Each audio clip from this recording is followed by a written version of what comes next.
Now, it's a nightmare if you want to get a foot on the property ladder, but spare a thought for renters. New research out today shows the cost of renting your average home is nearly £1,300 a month, and that skyrockets to more than £2,500 in London. Nobody better to speak to than Georgie Frost, interim editor of the Times Money Mentor. Georgie, so good to see you back from California. You've made that point during the break. Before we talk specifically, yesterday, I don't know if you were in the air, but Rishi Sunak's speech and this big decision about HS2, and I want to start in this way. It is prohibitive for people to even afford a mortgage. From the figures out about renting today, rentals, it's outrageous across the whole of this country. And yet not a word from Rishi Sunak yesterday about the very people who I suspect wanted to hear, how can we afford to live? No disrespect to HS2, we're talking about billions of quid spent on infrastructure. There are people the length and breadth of this country can't afford to rent a bleeding house. Yeah. You're absolutely right. These figures that have come out today are absolutely shocking. I thought I'd stop by, from California just to say hello and talk about this issue. It is a big issue, and it comes down quite simply to supply and demand. And the two things are very linked, to mortgage rates, high interest rates at the moment, and the fact that rents are very high. So we have now 3 times as many people going for properties to rent than we were in 2019. That's 25 people on average going for one property. We're seeing rents absolutely soar, particularly in the capital, but around the rest of the country as well. As I said, it's due to supply and demand.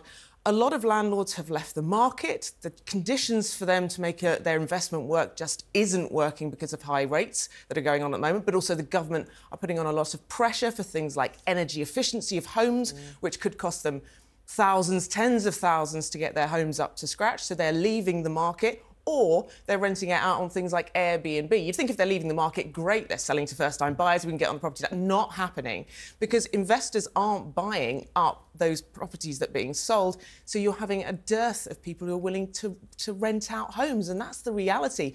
The market just isn't functioning on any level. I stopped renting 5 years ago when I bought a canal boat to start living on because I couldn't afford rent then. No, I was paying 600. That was 600 quid a month, which now, I mean, that would be dirt cheap. And so many of my friends are in these long-term contracts, and the landlord ultimately has so much power over them because if he turns round, I'm thinking of one specific, obviously landlords can be ladies too, if he turns round and says, well, that's it, an extra 500 quid a month or you're out, they're going to have to move out of London. That's what we're seeing at the moment, and my landlady is a lady and has raised rents, and the question is, take it or leave it, quite simply. Yep. And supply and demand again. Absolutely. What I would have liked to have seen from the government is they have this renters reform bill going through Parliament, or which should be debated in Parliament, but we've got no word on when that might come in.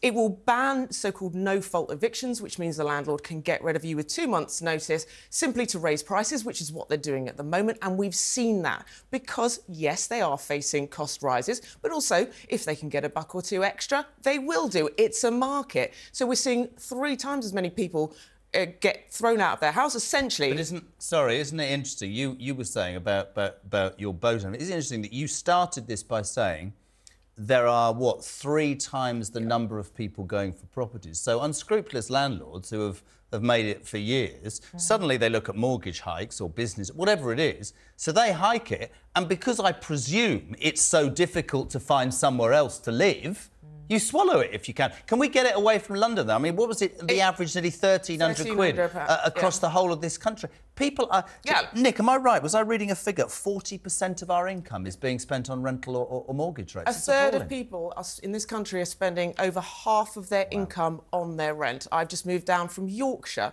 where my rent was 750 quid. You think about that, you think that's absolutely dirt cheap in comparison. To think that would be double now, almost, on average around the country is shocking for people to be able to afford it. It's because we're having more people who are presumably wanting to live on their own. They can't afford perhaps to get on the property ladder because mortgage rates are so high.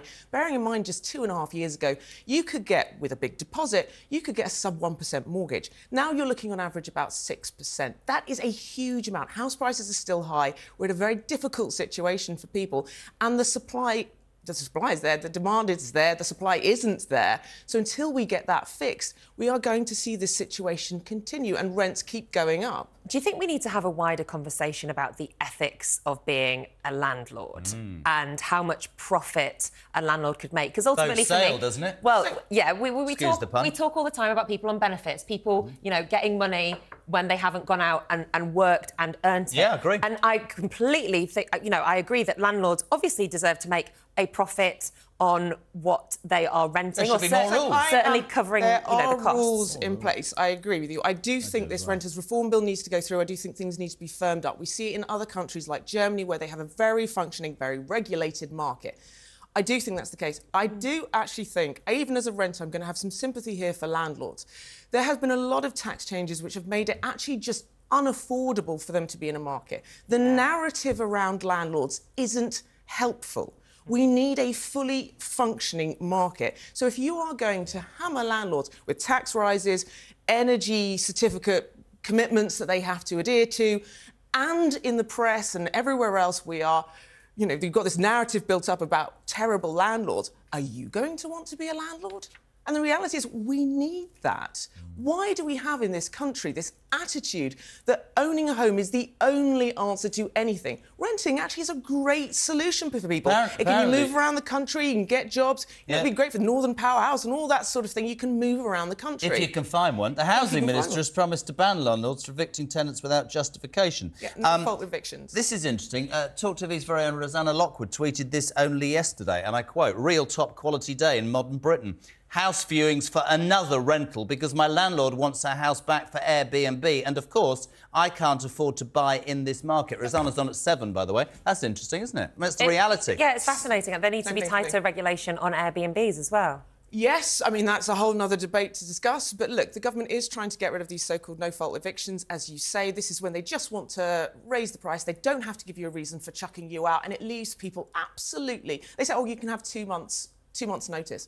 Well, look, I'm a single person. It's not a problem for me. Imagine if I had family, kids in a school, and you've given me 2 months to get... There are more people renting in this country than there are mortgage holders. Absolutely. Over the summer, we saw the government push down on lenders very heavily to give protections to mortgage holders. Well, we would like to see the same thing for renters as well. So the fact this is on the agenda and people are talking about it is great news. Now, action needs to be taken. If you are in the market, though, very quickly, I would say for renters, get in there early if you can. Don't wait around to view the house. Set up property alerts. Get all of your documents and information together and ready to go. And you're going to need to be a little bit flexible. There's a lot of people looking for the same sort of property. The extra bedroom, because we're working. You're being gazumped at renting now. Have in your mind a budget, and I know this is difficult, but have in your mind, because it's so tempting to offer a little bit extra, but that little bit extra is going to really add up and put you in trouble. 100%. But Georgie and Nick, the fear of not actually having somewhere, that's... Knowing there's 24 other people behind you willing to take this property is absolutely... But what's the worrying thing about this is it's also having an impact on people's lives. Yeah. Most people who rent are 16 to 34. They're going to be staying longer with their parents, putting financial pressure on their parents, not making life decisions. If they do make life decisions, what are they going to do? Move in with a partner too early? I mean, that's a whole nother issue to go down. There are life decisions being made. Jeremy, you're looking a little bit nervous there, but it's true. You know, it's those sorts of impacts that you don't think Listen, about. I'm going to end up on your boat in a minute, aren't I? Yes, you will, absolutely. And why do you think I'm with Nick, Ashes? Because he's a homeowner. But it's not just, like you were saying, the money and the costs that go into this, but the time to try and find a place, particularly if you're moving to a different city. I've heard a lot of people saying that by the time they've booked their train to go to, say, Liverpool from Manchester to view a flat, the flat's already gone up for sale. Oh, when I was looking for a flat, and this was last year, I had booked 5 viewings in a day. In the morning, all but one went. So I took the first one I saw, which I wouldn't recommend normally, but it's that. And that was last year, and I think the market is way hotter now. Jem, just a couple of messages, loads actually, just a couple of responses. Aman, rent will also go up again in April because now the national wage is going to be £11 per hour. It's sick. That's a relevant point, isn't it?